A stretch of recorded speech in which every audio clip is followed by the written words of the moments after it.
Om Shri Gurubhyo Namaha Shri Paramagurubhyo Namaha Shri Parameshthi Gurubhyo Namaha Japo Jalpah Shilpam Sakalamapi Mudra Virachana Gati Pradakshinya Kramanamashanadhyahuti Vidhi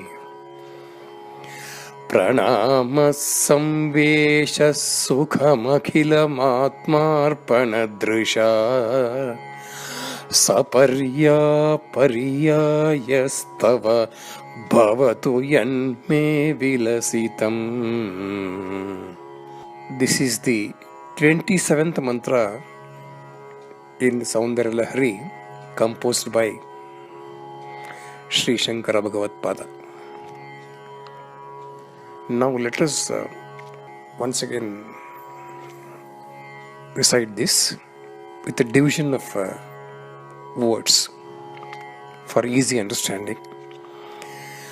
Japo Jalpah Shilpam Sakalamapi Mudra Virachana Gatihi Pradakshinya Kramanam Ashanadhyahuti Vidhi. Here there is another pata, Gati Pradakshinya Brahmanam. Instead of Kramana, Brahmana. Brahmanam Ashanadhyahuti Vidhi. Gati Pradakshinya Brahmanam Ashanadhyahuti Vidhi. Pranama Samvesha Sukhamakhilam Atmarpanadrisha Saparya Pariyayas Tava Bhavatu Yasme Vilasitam. Saparya Pariyayas Tava Bhavatu Yanme Vilasitam.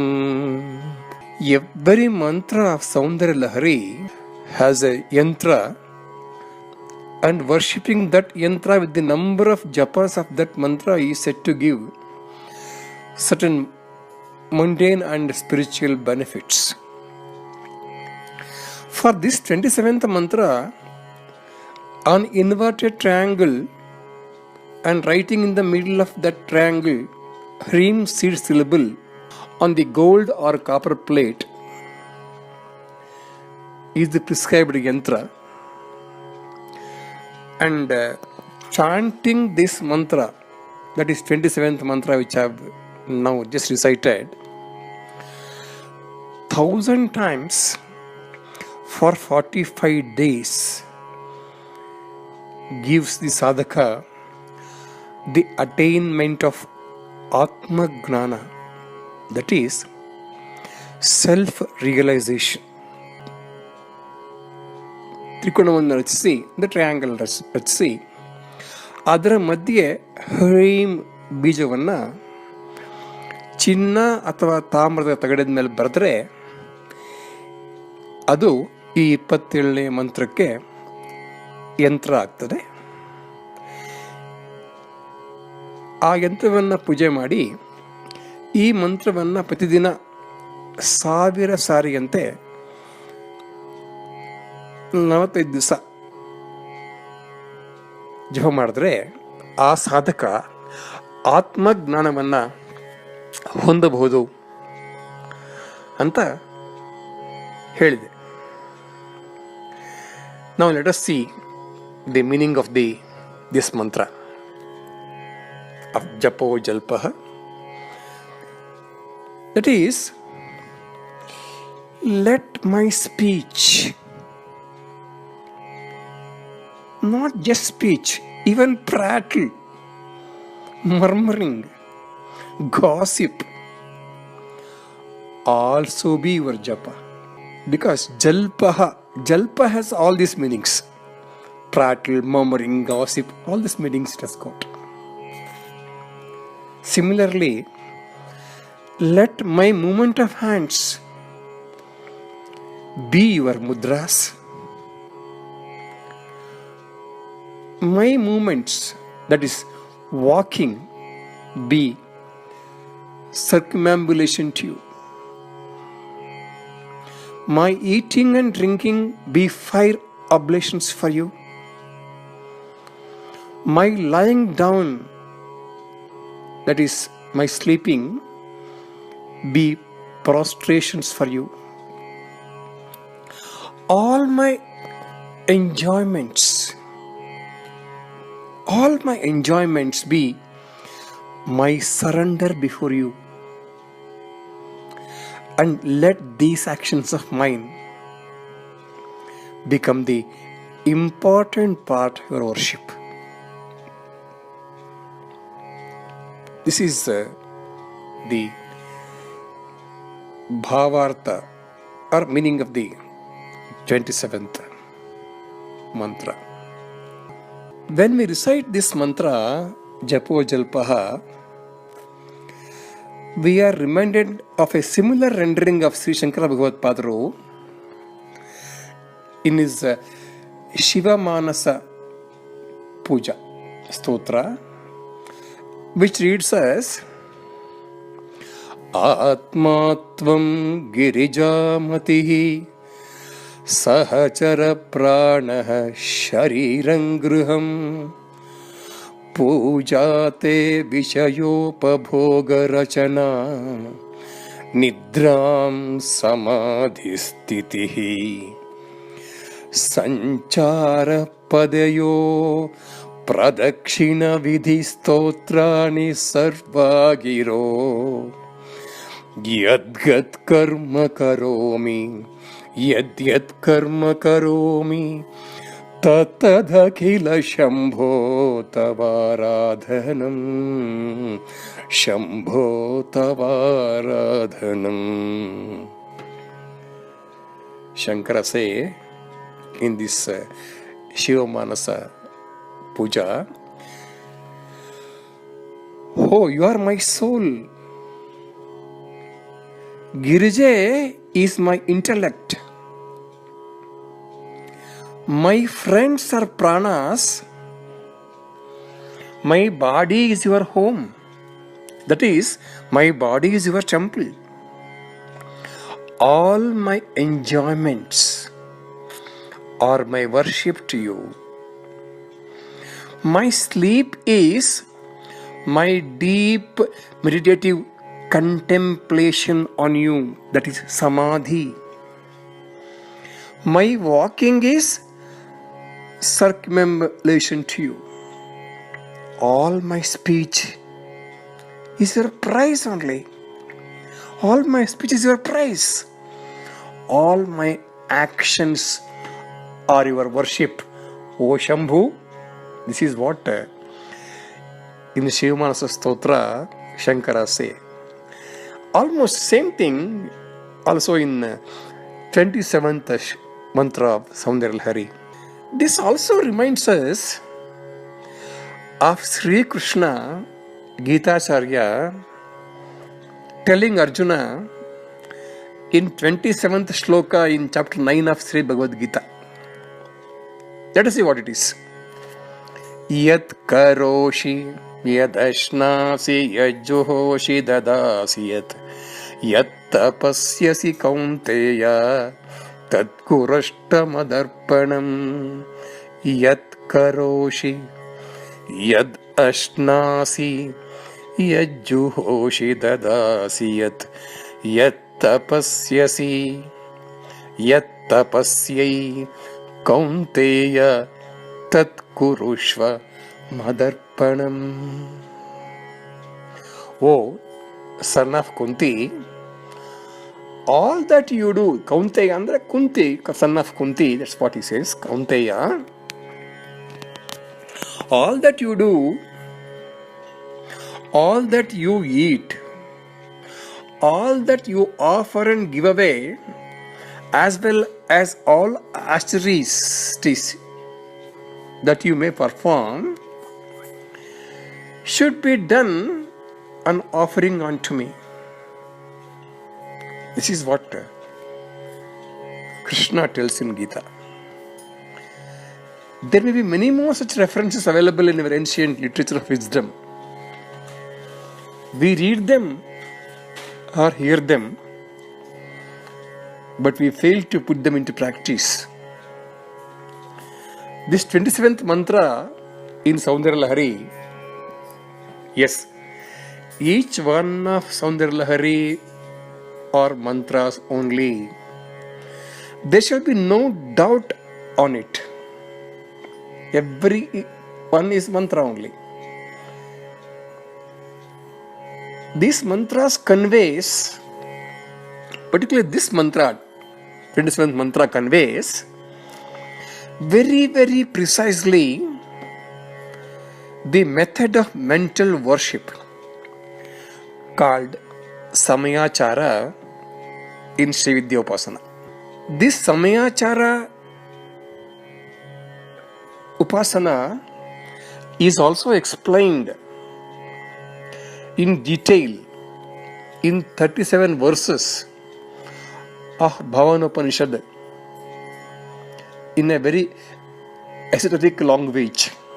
Yat karoshi yadashnasi yajuhoshi dadasi yat tapasyai kaunteya tat kurushva madarpanam. This is what Krishna tells Arjuna. Once again, same meaning. Let's get back to 27th mantra once again, which we are trying to understand. Whatever we do, whatever we eat, drink, everything is the best form of the worship. Then it should be very easy. We need not do anything special to worship the nameless and formless God in whatever the name or form we perceive it. Let us see how easy this worship is, which is the best, and there cannot be anything better than this. Once we realize and understand that whatever we speak, whatever we prattle, whatever we murmur, is the best form of worship. What we will speak? Is it possible for us to speak nonsense? Is it possible to prattle, murmur? Just think for a while. It's time to think on this. The next is Shilpam api mudra virachana. Shilpam api mudra virachana. Here, the word Shilpam does not mean the sculpture. The sculpture is the creation of an idol by an artisan in a stone, mud or wood. Shilpa is the creation of an artisan, a Shilpi. Sri Shankara Bhagavad Pada has used Shilpa here, the word, to convey that the hand mudras in the worship of the divine are the creative energy similar to that of Brahma using his hands to create this universe. Let me repeat.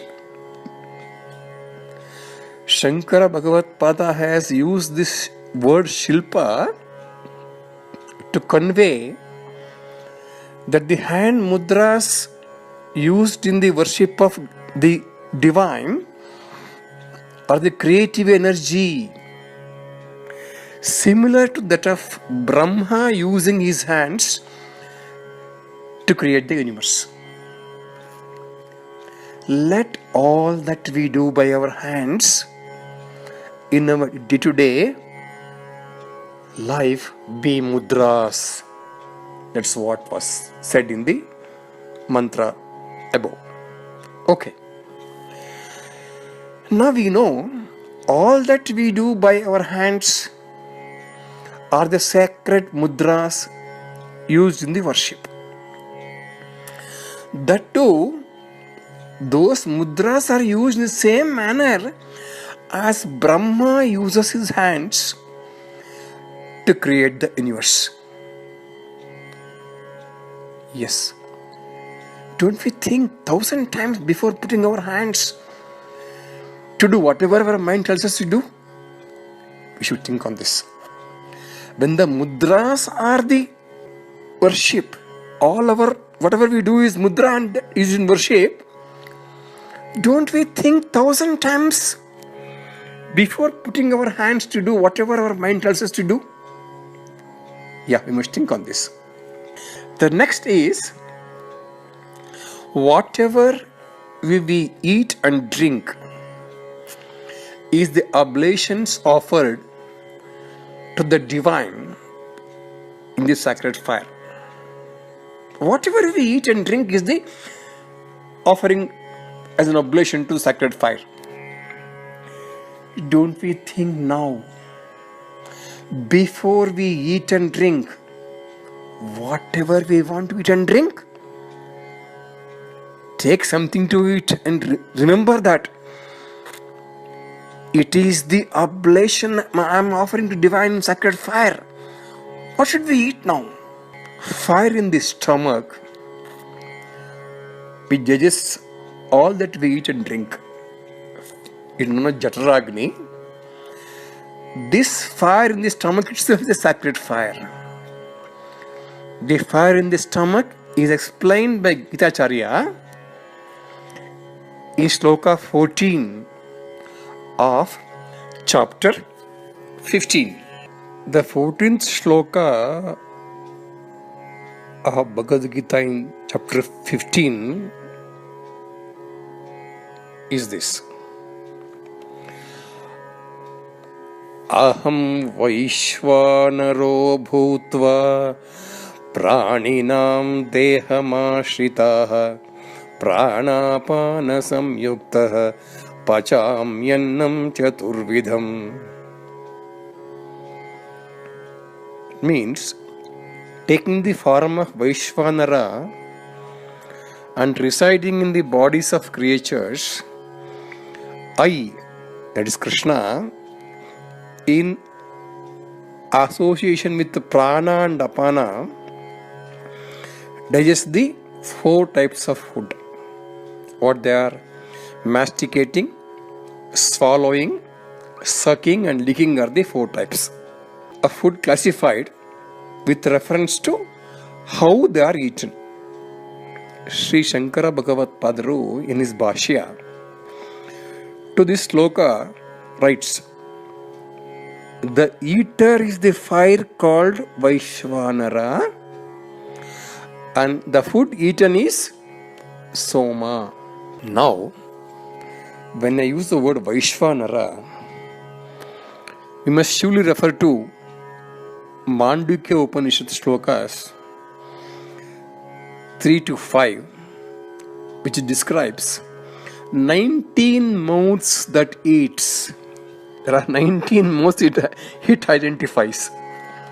Let me recite those 3 slokas from Mandukya Upanishad. Jagaritstano Bahishtragna Saptanga Eko Navimshati Mukha Stula Bhugvaishvanaraha Patamapadaha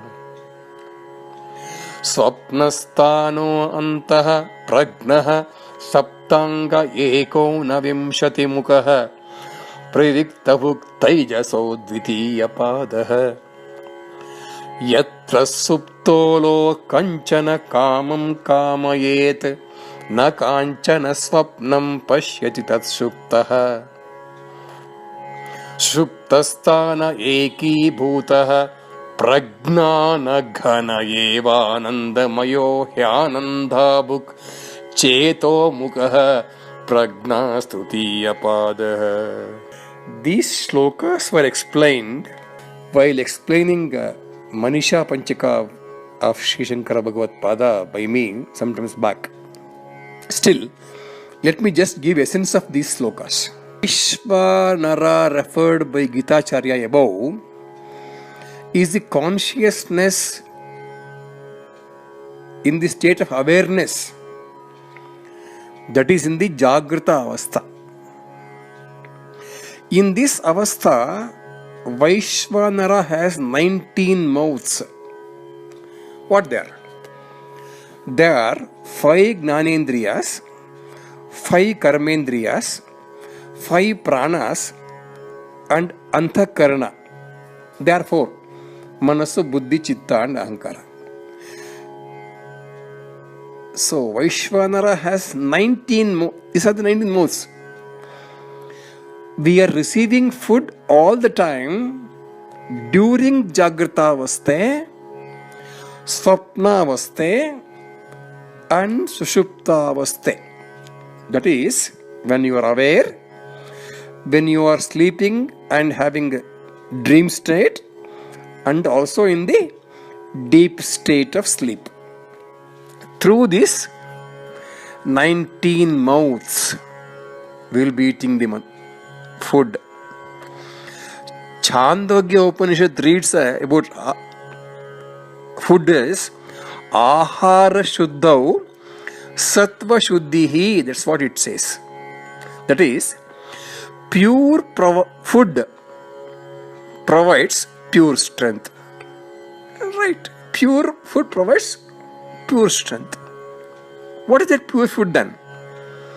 Does it mean that one takes only milk, fruits and all sattvic food, sattvic drinks through the mouth, whereas other 18 mouths, that means, I repeat,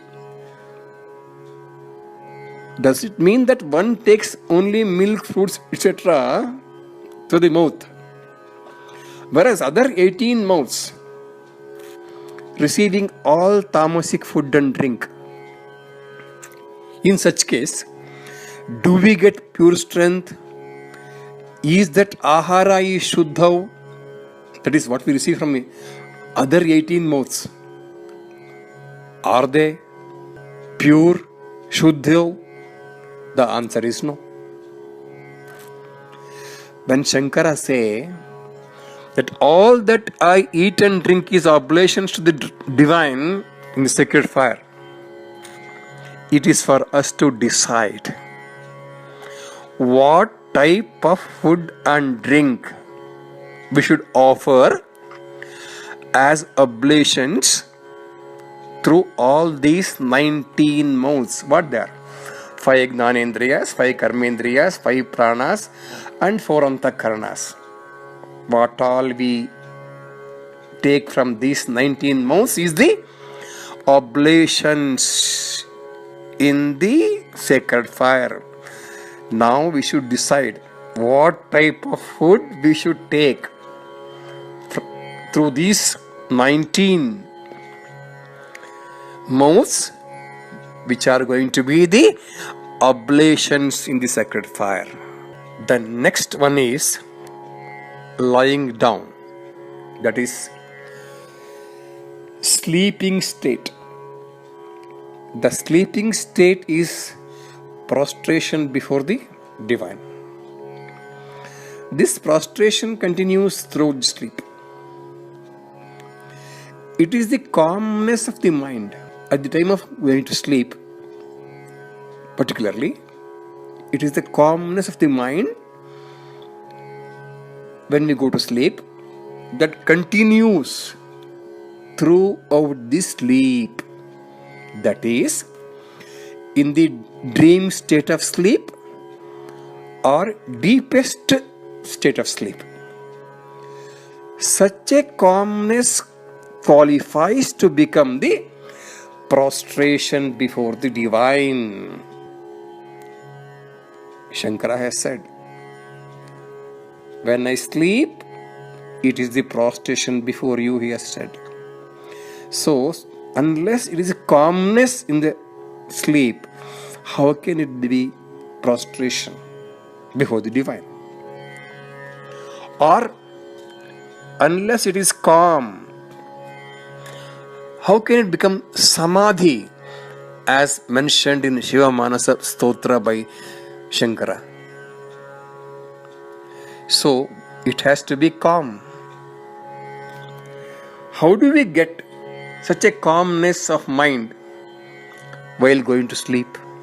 So that sleep becomes the prostration before the divine, and it also becomes samadhi.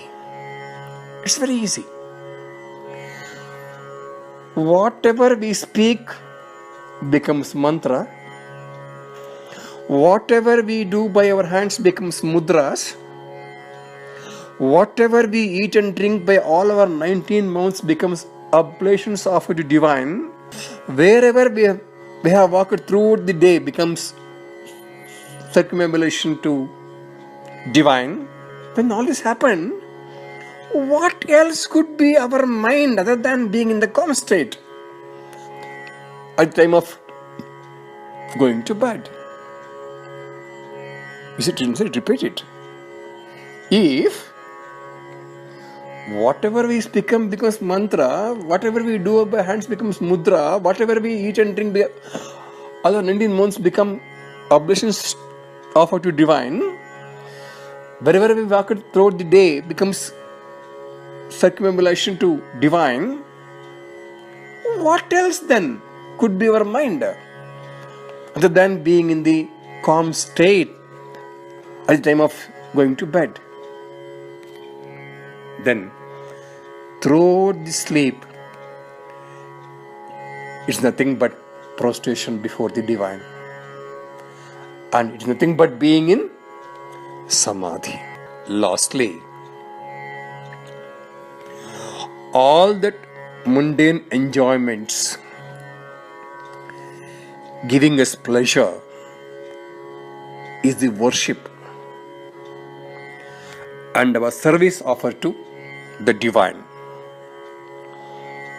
That is to say, all our physical and mental pleasure is nothing but offerings to the divine. That's what is said in the mantra above.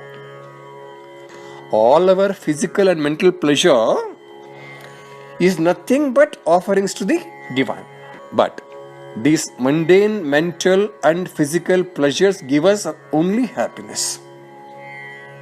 But when they are offered as our worship and service to divine, the same pleasures give us bliss.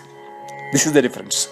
When mundane mental and physical pleasures give us only happiness, but when they are offered as our worship and to divine, then this happiness becomes bliss. Happiness is the temporary state, whereas bliss is forever and a permanent state. Permanent state is of bliss is nothing but Jivan Mukti. Permanent state of being bliss is Jivan Mukti. That's all. So simple. Mukti or moksha is not after the life force leaving this body, but it is during the lifetime one should achieve it.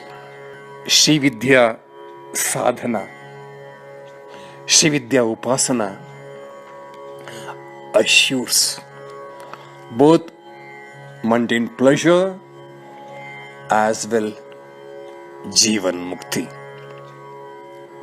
Shri Vidya is Brahma Vidya. This 27th mantra of Soundarya Lahari, as I understand, teaches us on one hand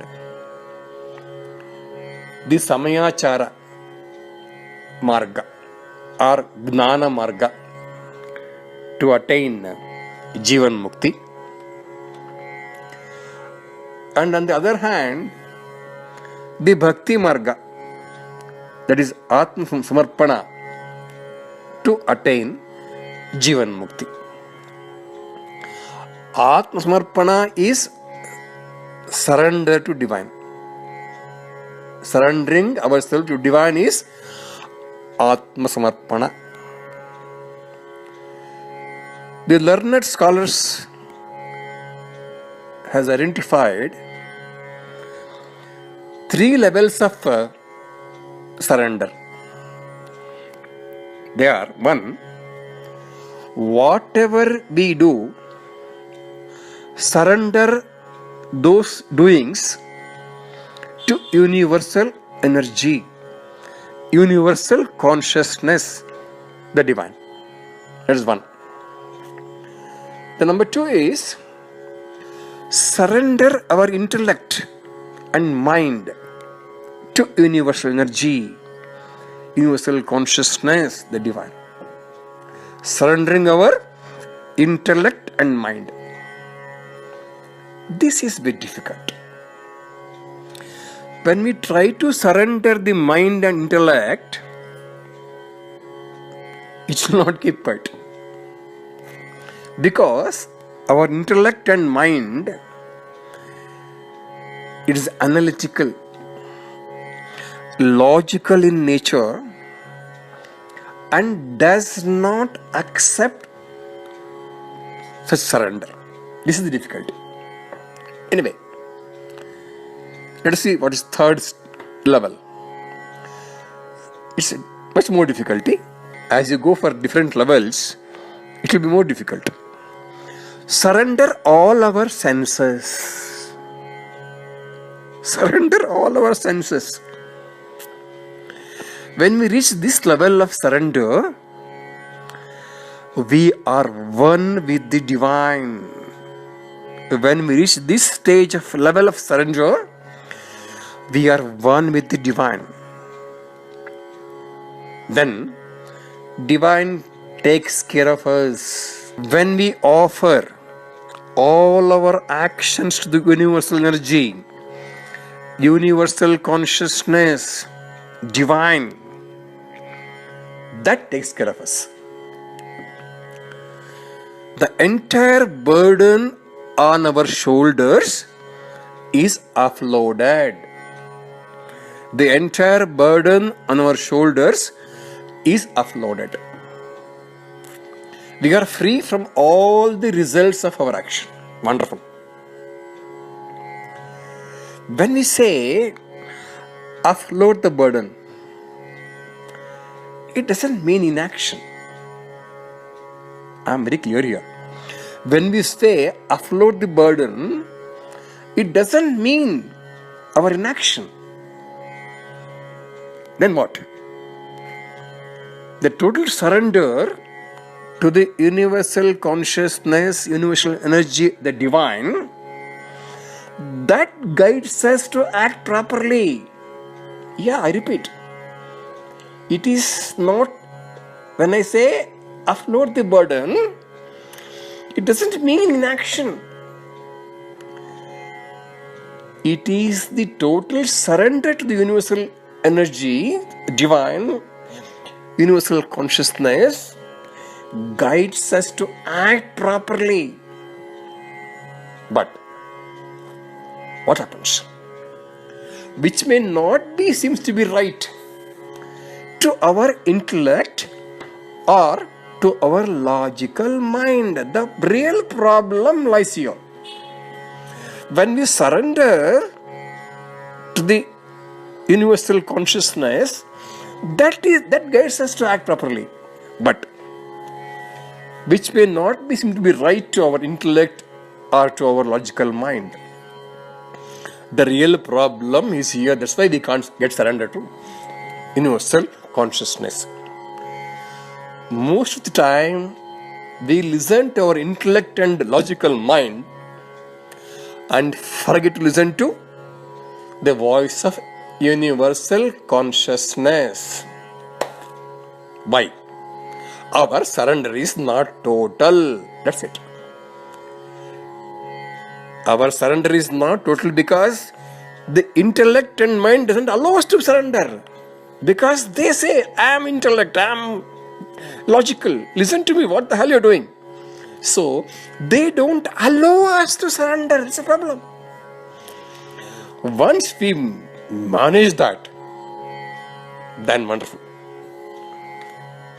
The universal consciousness will be guiding us. It is not the inaction. I mean that. Repeat once again. Surrendering and offload the burden is not inaction, but listening to the universal consciousness than our intellect and logical mind. Let us make a beginning today. This minute, this second, to surrender ourselves, our mind, our senses to the divine, the universal consciousness, to get the best of the mundane pleasures as well Jivan Mukti and feel that bliss. Today, this minute, this second. Om Shanti Shanti Shanti.